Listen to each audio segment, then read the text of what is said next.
Bangladesh cricket বোর্ডের সম্মানিত director, বাংলাদেশের জাতীয় দলের শুধু খেলোয়াড় না, বাংলাদেশের probably the best finisher Nasir, বাংলাদেশের জাতীয় নারী দলের অত্যন্ত গুরুত্বপূর্ণ দুই খেলোয়াড়, বাংলাদেশ ক্রিকেট বোর্ডের যারা আগত কর্মকর্তা, বাংলাদেশ ক্রিকেট বোর্ডের যারা ঢাকা থেকে এসে আজকের এই আয়োজনটা করেছে, রংপুর জেলা ক্রীড়া সংস্থা, সমস্ত অভিভাবকবৃন্দ, সাংবাদিকবৃন্দ, এবং যদি কাউকে মিস করে থাকি সকল ক্ষুদে বাচ্চা যারা আছে এখানে সকলকে অসংখ্য অসংখ্য অসংখ্য ধন্যবাদ এবং বাংলাদেশ ক্রিকেট বোর্ডের পক্ষ থেকে আপনাদেরকে ওয়েলকাম জানাচ্ছি। এই 25তম যে টেস্ট রেডার্সের যে আমরা সারা দেশব্যাপী আয়োজন শুধু না, আমরা বলবো যে আমরা সেলিব্রেট করছি সেই জন্য। আমি তোমাকেও ধন্যবাদ ফর এভরিথিং। আইন শৃঙ্খলা বাহিনী যারা আছেন আপনারা খুব গুরুত্বপূর্ণ প্লেয়ারের জন্য আমাদের মেইন পরিকল্পনা যেটা এই 25 বছরের টেস্ট হওয়ার পরে, আজকে 25 বছর হয়ে গেছে, 25 বছর পরে এসে আমরা সাধারণত শুধু পজিটিভ কথা শুনতে চাই। মানুষ শুধুমাত্র সামনের দিকে যেতে পারে উইথ পজিটিভ, কিন্তু গত 15 থেকে 20 মিনিট ওই গেট থেকে এখানে আসলাম, এখানে এসে কথা বলছি, খুব একটা পজিটিভ কথা শুনতে পাইনি। মোস্টলি ইনফ্রাস্ট্রাকচার, মোস্টলি রেগুলার খেলা হচ্ছে না, মোস্টলি বাচ্চারা যে স্বপ্ন দেখছে সেই স্বপ্নটাকে কিভাবে আমরা বাস্তবায়িত করব। আগামী দিনের সাকিব আল হাসান বলেন, তামিম ইকবাল বলেন, মুশফিকুর রহিম বলেন, নাসির হোসেন বলেন, সুমনারা বলেন, সবাই তো এখন এখানে আছে।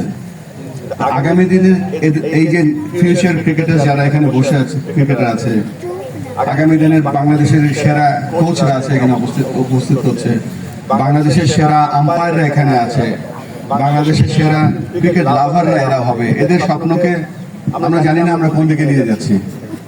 ক্রিকেট এমন একটা খেলা, এটাকে বলা হয় কমপ্লিট কোড অফ লাইফ, যেখানে শৃঙ্খলা শেখায়, যেখানে নিয়মানুবর্তিতা শেখায়, যেখানে হেরে যাওয়া পরে কিভাবে জিততে হয় সেটা শেখায়। তা আমাদের ভবিষ্যতের যে পরিকল্পনা, আমরা শুধুমাত্র ক্রিকেটার তৈরি করতে চাই না, আমরা চাই বাংলাদেশের ভালো নাগরিক তৈরি করতে, যেই নাগরিকটা বাংলাদেশ জাতীয় দলে খেলবে একদিন এবং সে বাংলাদেশের একজন ট্রু অ্যাম্বাসেডর হবে। সেইটা আমাদের লক্ষ্য। সেই লক্ষ্যে আমরা কোচ এডুকেশন প্রোগ্রাম আবার নতুনভাবে চালু করছি। আমরা এই যে আপনাদের কমপ্লেনগুলো শুনলাম, আল্লাহ যদি সহায় হয় ইনশাআল্লাহ অ্যাটলিস্ট 50% যদি আমরা কাজ করতে যেতে পারি, অ্যাটলিস্ট একটা জায়গায় আমরা দাঁড়াতে পারবো। আমাদের সাথে এখানে খুব গুরুত্বপূর্ণ কিছু লোক আজকে আমাদের এখানে আছে, যারা শুনছে, তারা বেশি কথা বলছে না, কিন্তু ইনশাআল্লাহ আপনাদের জন্য তারা এই কাজগুলো সবাই মিলে করবে এবং ইনশাআল্লাহ আমাদের যে মেইন যে কনসেপ্ট, এই যে আমরা ধরেন যে 25 বছরের টেস্ট, এটা একটা লঞ্চ প্যাড হিসেবে আমরা ইউজ করছি। 25 বছরের সেলিব্রেশনটা আমরা ঢাকায় বসে ন্যাশনাল, আমরা যে প্রথম টেস্টে যে খেলোয়াড়রা ছিল অনুষ্ঠান করলাম, শেষ করে দিতাম, বলে দিতে পারতাম, কিন্তু মেইন কারণ যেটা, আমরা ক্রিকেটকে কিভাবে বাংলাদেশের প্রত্যন্ত অঞ্চলে ছড়িয়ে দিতে পারি। আমরা বাংলাদেশের ক্রিকেটকে কেন সবাই যেন দাবি করতে পারে যে উপজেলার একটা ছেলে বা একটা মেয়ে বা একটা অভিভাবক যেন বলতে পারে, না আমি also part of Bangladesh cricket. তো আমাদের ওই লক্ষ্যে আমরা বাংলাদেশের বিভিন্ন জায়গায় ছুটে চলেছি। আমরা যেখানে ঢাকা থেকে এসেছি, আমাদের অনেক কাজের থেকে সব থেকে গুরুত্বপূর্ণ কাজ হচ্ছে যেটা আপনাদের সাথে কানেক্ট করা। আপনাদের সাথে যদি আমরা কানেক্ট না করি, তাহলে শুধু ঢাকা কেন্দ্রিক ক্রিকেট আমরা চাই না। আমরা চাই না যে রংপুরের টিম ঢাকা থেকে বসে করে দেবে, চিটাগাংয়ের টিম ঢাকা থেকে বসে করে দেবে। এখানে একটা ডিসিপি থাকবে, এখানকার সিলেকশন কমিটি থাকবে, এখানকার এজ গ্রুপ টিম থাকবে, এখানে ছেলেদের এবং মেয়েদের জাতীয় দল থাকবে, রংপুরের জাতীয় দল থাকবে, যারা বাংলাদেশের চ্যাম্পিয়ন হবে। রংপুর থেকে বাস ধরে মানুষ রাজশাহীতে খেলতে যাবে, খেলা দেখতে যাবে। আমরা চাচ্ছি যে একটা লোকাল ক্রেজ, যেটা নাকি আপনারা ট্রু সাপোর্টার হবেন, রংপুরের সাপোর্টার হবেন, যে রংপুরের টিম যেখানে খেলতে যাবে আপনারা রংপুরকে ফলো করবেন, অবশ্যই সাথে সাথে বাংলাদেশকে ফলো করবেন। আমরা অনেক কথা শুনছি এবং শুনবো, তবে আপনাদেরকে কয়েকটা ব্যাপারে ধন্যবাদ না দিয়ে পাচ্ছি না। বিশেষ করে আমি বলবো যে বাংলাদেশ ক্রিকেট বোর্ডে যারা কর্মকর্তা আছেন, বিশেষ করেন আমরা মাত্র 3 দিন না 4 দিন সুযোগ পেয়েছি। এই 3 দিন এবং 4 দিনে তারা দেশব্যাপী যে বিশাল আয়োজন করেছে, তারা একটা বড় ধন্যবাদ পেতে পারে। আপনাদের সকলকে ধন্যবাদ। বিশেষ করে যারা গেম ডেভেলপমেন্ট ডিপার্টমেন্টে কাজ করছে, যারা গ্রাউন্ড কমিটিতে কাজ করছে, যারা লজিস্টিক্সে কাজ করছে, ম্যাসিভ একটা কাজ করেছে।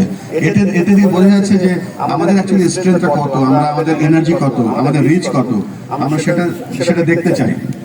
আমরা আরো একটা ব্যাপারে বলতে চাই যে দেখেন, একটা ক্রিকেট হচ্ছে একটা ইন্ডাস্ট্রি। এখন এই ইন্ডাস্ট্রিটাকে আমরা কিভাবে আরো বড় করতে পারি, সেই ইন্ডাস্ট্রির কিন্তু স্টেক হোল্ডার আমাদের সম্মানিত সাংবাদিকরা, আমাদের আইন শৃঙ্খলা রক্ষা বাহিনীর বাইরেরা, আমাদের ব্যুরোক্রেট যারা এখানে বাংলাদেশের বিভাগীয় জেলা প্রশাসক সাহেব যারা এখানে কাজ করছে, যখন এই সবগুলো ফায়ার ইঞ্জিন একসাথে কাজ করবে, তখন আমরা একসাথে একটা ভালো ইউনিট হিসেবে কাজ করতে পারবো, একটা দল হিসেবে কাজ করতে পারবো।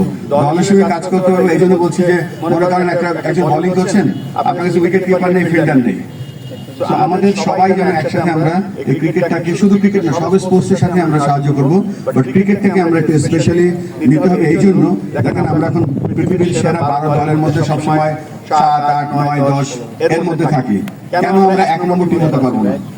কেন আমরা 1 নম্বর টেস্ট টিম, 1 নম্বর টি-20 টিম, 1 নম্বর 50 টিম হতে পারবো না, ছেলেরা এবং মেয়েরা? এটা যে সময়ের ব্যাপার। আমাদের সকলের একসাথে কাজ করতে হবে এবং এই যে বাচ্চারা যে আজকে স্বপ্ন দেখছে, এই স্বপ্নটাকে আমরা কিভাবে বাস্তবায়িত করতে পারি, আমরা যেন কোলে করে এই স্বপ্নটা বয়ে বেড়াতে পারি এবং এই স্বপ্নের বাস্তবায়িত যেন করতে পারি। আপনাদের সকলের কাছে আমরা সাহায্য চাচ্ছি।